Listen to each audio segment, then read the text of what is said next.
pretty much all of it has been absorbed by, or resold, or this time, or? Well, Mako Stewart was a prominent attorney in Galveston, and he had a title company. Well, before the time we had these good instruments to survey, mother said when they want to survey a piece of land, they tie a rag on a wagon wheel and count the number of times that wheel turned over, and that's how many feet it was. Well, those mules, they'd wander all back and forth, and when you put the instruments on survey, you'd have 40, 50 acres more than that tract of land which you need call for. Uh-oh. Well, the Mako Stewart claimed that, he'd have it surveyed and claim it, and that's how he got so much land around there. Okay, something else I was gonna ask you about the Italians, see, the Colonna family, can you tell me about them? Colonna. They came here along in the early 20s, before that, I guess, 1910. Most of them came between 1910 and 1920, that's when the biggest bunch of Italians came. Mm-hmm. And when they settled out where Mr. Henckel in the... Well, they were out south of Hitchcock, but they were Close to- Hutchins. Close to the Blimp base, out in that area. Mm-hmm. And tell us about the vegetable business itself. What? Well, we raised all kind of green vegetables, turnips, mustard, spinach, radishes, beets, onions, carrots, practically everything in the green vegetable line. And Hitchcock was one of the leading cities at Hitchcock was the leading vegetable shipping point in the southern part of the United States from 1910 to 1925. And what happened to change it? Well, about 1926, the plant lice came in. We didn't have any insecticides. You'd have busted about this high tonight, tomorrow morning, the lice had cleaned it off. We couldn't raise it no more. That's, A&M had an experimental station at Alpha Logan, had one at Angleton, trying to work out some insecticide, but we never did get it until later on. And about the same time, the good roads were being built, highways were being built. Your produce markets are all from 3 to 5 o'clock in the morning. That's when the wholesale produce business is done. Well, we shipped everything by train. Train would get in Dallas too late for next day's market. We have to hold those the second day. Well, about the same time, the Rio Grande Valley come in, and also down below San Antonio. They could leave down below San Antonio at 6 o'clock in the evening, be in Dallas by 2 o'clock in the morning, be there for the market.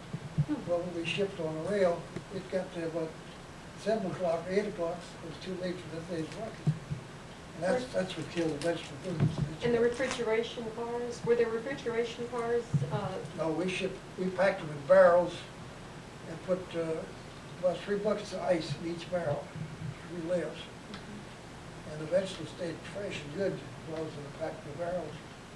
But did refrigeration have anything to do with the... Well, we never, and later on, there's some refrigerated cars shipped, but it wasn't too successful that way. Mm-hmm. Most of our business was by barrels and crates.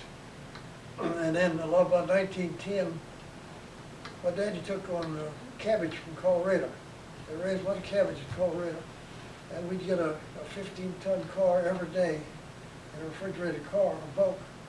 And we'd have to unload it and take it into the packing sheds and pack it in crates and ship it all through central Texas.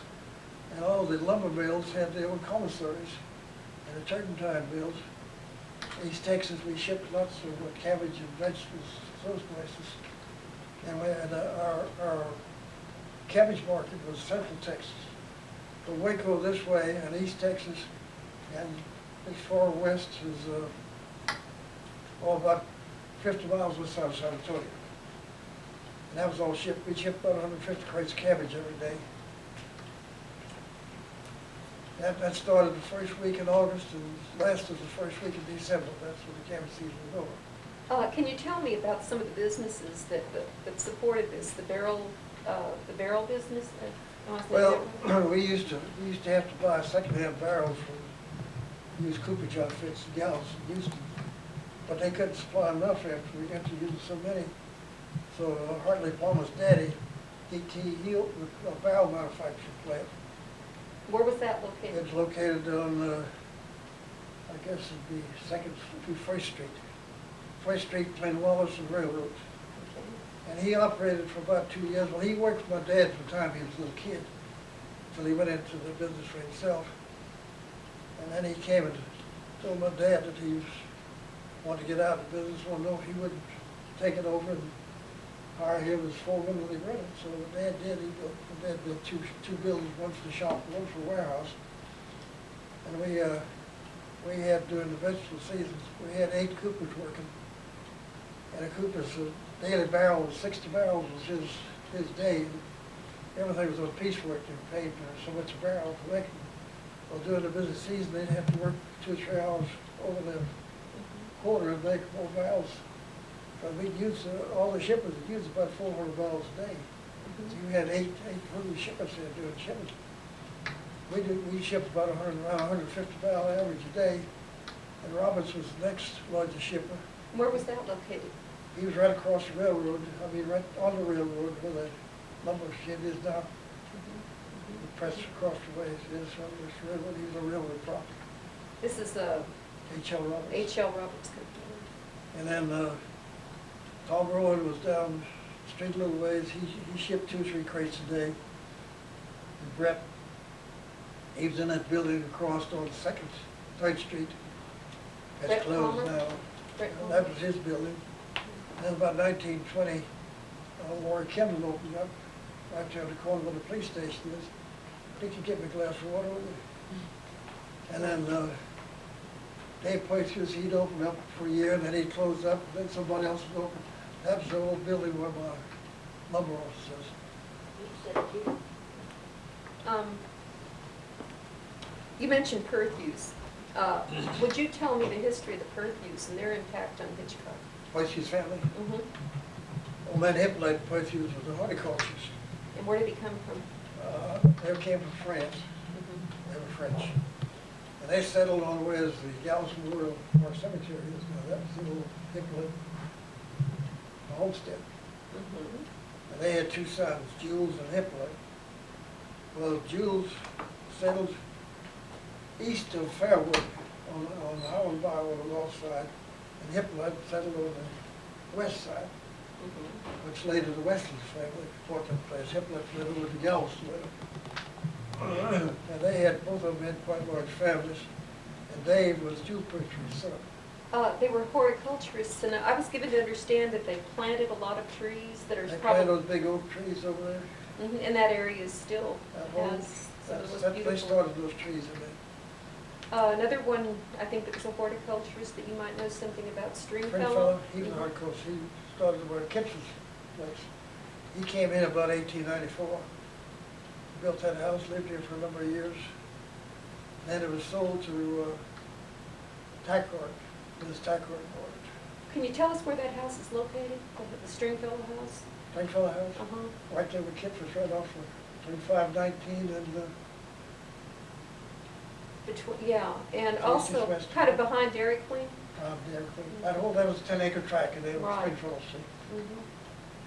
The Heckler family, they're here. Can you tell me how they The Henckel family came here about 1898, somewhere along in 97. And Bert told me that he was about a year old when they moved here. Now, this would be Bert Heckler Sr. This, Yeah, this is his daddy. and his son, Bert Jr., is seated over here. Mrs. Hepler, With Patsy Heckler Kenny. yeah. Kenny, there. The Heplers, Mrs. Hepler and the Kemling family were kin. Tom and Warren Kemlings and Mrs. Hepler were brothers and sisters. They came here about the same time. The Kemlings settled out on You know Second where the Street. Heckler family came from, Mr. Hinkle? Came from Kansas, I believe, didn't they? Originally from Kansas? Illinois to Illinois, Kansas. Kansas, somewhere in that area. But they were living here during the 1900 storm. Because Bert told me that he was about a year old for the 1900 storm. Did he tell you about the 1900 storm? Well, he didn't, he couldn't remember them. If he was a year old, he couldn't. Just stories, that's But true. they live right on the west side of Cow Gully. Okay, Cow Gully is a ditch sort of. That's where A lot of people wonder what Cow Gully is. Well, Can you that's tell what them, it is. Mr. Hinkle? Well, I guess it's named now. They used to have a cow gully run out in the prairie over there. Why'd they call it Cow Gully? Well, because there's cows around the ends of the gully, so they just named it Cow Gully. Somebody told me the cows fell in it all the time. Is that right? Hey, what? The cows would fall in it, and that, No, it wasn't deep enough for Somebody- that. It was just a little stream. they just called it Cow, okay. But there's a branch of it further up, not a branch of cow gully, a branch further up. Used to have a slaughterhouse out there with the tack carts, did the killing of cattle. They call it the slaughterhouse gully. That comes across the highway right up here by this hotel. The slaughterhouse gully, the cow gully. I know that I'm trying to talk about all these families, and we're probably not gonna have time today, but you are also, as you've pointed out, your mother was a Tackard. Can you Yeah, tell Mother us Tackard. something about the Tackard family and how they came here? The Tackard family came here with a group from Alsace, France. This Count Castor had a deal that Texas was still independent and had joined the Union on the first, Castro bought the first bunch over. And he established a town down below San Antonio as Casterville in the Medina River Valley. Well, when our folks came over, they've come with the second group. But Castro was delayed for a while, and Texas had already joined the Union. And when they came, they landed in Inola, down here on the mouth of Guadalupe River. And this was a major It- point of embarkation. That was a major seaport on the Right. Gulf. That and Galveston was two major, I think many Germans yeah, came in through came there. in there, yeah. And they came in there in 1846. And they went by ox cart from Indianola to Casterville. Well, they said when they got out to Casterville, the land that they got wasn't too good for farming. They were farming people. And they knew there's a French colony along Hollow Bayou here. So after about 2 years, they said they had to fight the Indians every night. They got tired of that. So they moved back to the coast. Well, my grandpa, And his name was Mr. Henry Tackard, he got about 2,300 acres on the west side of Hallsbound in Missouri County. And his older brother, George, got the place where Cato Tackard lives now. That was his. And Jack Tackard was the youngest. And he married a girl, and her uncle didn't have any children, and she was the only heir, the way I understand it, to their state, and her uncle had land all the way from the Gulf to Dickinson Bow. And he had head of longhorn cattle. Well, she inherited a big part of that when she was married to Jack Tackard. Well, she died, and Jack, that's how he was the rich son of the Tackard family. The other two were poor boys. But he inherited his for his wife. And then he married Faustine Tackard, his second wife, Faustine Boutry, brother. And then the second family of Tackards. Okay. My mother's family was 3 boys and 7 girls. Can you name them all, Mr. There was Henckel? 2 sets of twins, 2 sets of girl twins in my mother's family. And the oldest twin said that one of the twins died. The oldest girl was named Mary, and Polly Ann was the twin that died. And then my mother was next, her name was Emily. And the next 2 girls was Leona and Annie. And then there was 2 more boys, Leonard and Joe. And, They lived after, and my grandmother died about 1894. She had pneumonia. Only had one doctor around town. Take 2 days for him to get there. So she died about 1894. So I've never seen the Grandma you Tackard. didn't know her at all? But I remember Grandpa Tackard. Can I- He's got he's got a long Can you show me, beard. I'm gonna walk over here. Is this Grandma Tackard? Let me put some of this stuff down. Okay. She was Polly Ann Moore. Okay, and what can you tell us about Miss Mulder? She, The Moore family. yeah, Godfrey Moore was my great-grandfather, mother of this lady. I mean, Yes. wait a minute, he's my great-grandfather. This is my great-grandmother. yeah, do we? And Muller- Godfrey Muller- was, the Muller family settled in Texas City on Dollar Point. Godfrey Muller and his wife was an English woman, Sarah Abbott. They settled there in 1849, 1850.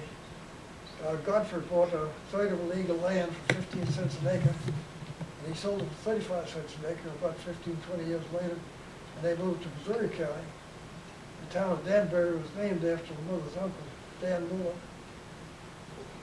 Now, And after my grandmother died and all the kids were married, well, they moved back out in Hitchcock across from where the Farleys live out to that big house. the big They don't house take that on across. J That was Road? their homestead. Mhm.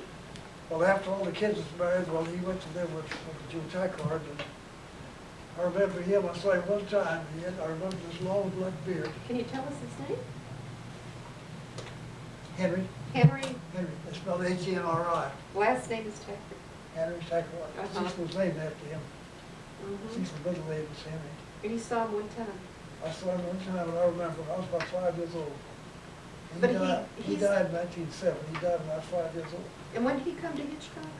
They came to Hitchcock, along about 1850, somewhere along that. They're the ones that came from Casterville, They am came I from right? Casterville, they came back to here, to Gulf Coast.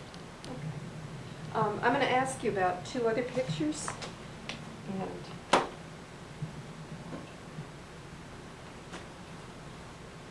this gentleman, Now, that was my grandpa, Charles Henckel Sr. He was born in Germany. and And he and my dad was 12 years old. They were coming to, they didn't know they were on a dock at Bremen, getting ready to board ship. And Grandpa hadn't made up his mind whether he was coming to Texas, or going to Australia, or going to Argentina. So they made up their mind, and Grandpa's one brother came to Texas with him. Uncle Joseph, he settled in Houston. And two other brothers left Germany, and they don't know whatever happened to them. They left to go to, one was going to Argentina, one was going to Australia. Never heard them more from them. and about what time frame here, Mr. Henckel, would you say? These were about 1880, in the 80s, between 1980 and 85. My dad, Grandpa came here in 1882. I've got one more. I think this is his one.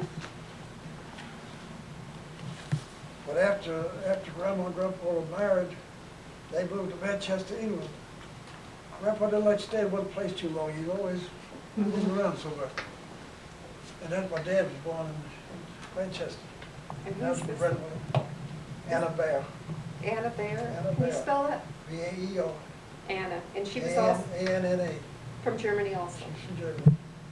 And she was She married. came here, and 2 years after Grandpa and my dad came, the rest of the family, 4 girls and Uncle Charlie.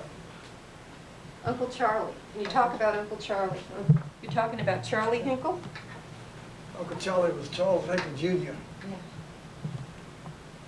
After they came, after the 1900 storm, when they moved to Hitchcock, my dad took Grandpa in his apartment. Nobody invested. And Uncle Charlie went to work as bookkeeper. And my Aunt Marie was a stenographer. They called them stenographers then, now they're secretaries. So she and three of them worked there for my dad. Well, Grandpa decided that Uncle Charlie should have a third interest in business too. So my dad was kind of easygoing, so he's all right. So he gave Uncle Charlie a third interest. Neither Grandpa or Uncle Charlie put any money in the business at all. So about 1911, Alfred was working for Santa Fe. He graduated from Broad's Business College. And there was a produce shipping building built in Altaloma. A man named Mr. Bauer built it. He had a little number yard. He went broke, and the building was vacant, so my daddy bought it, separate from the company, and he was going to put Alfred up there to run it. Well, when Grandpa and Uncle Charlie and Aunt Marie found that out, well, everything went haywire. They got bad, and then finally it come so bad that he was going to buy my dad out, or he was going to buy them out. Well, my dad didn't have the money, but Grandpa had some bonds. He ended up putting my dad out. So we were ready to move Fort Worth. Dad's gonna go to school to Fort Worth. Well, old man Snyder here had a grocery store, and he's a good friend of my daddy. And his brother-in-law was vice president of Hutchinson Sealy. So he took my dad down there. He got along. He didn't say anything to us. So in middle of July, when the deal was supposed to be, well, Grandpa and Uncle Charlie was all smiles. And my dad handed him a check. Well, boy, that's when his family relations split. They wouldn't talk to my dad for about 4 years. And then they went to banana business in Galveston. And he was married to Pauline Helby? Well, Uncle Charlie was married to Pauline. Yeah.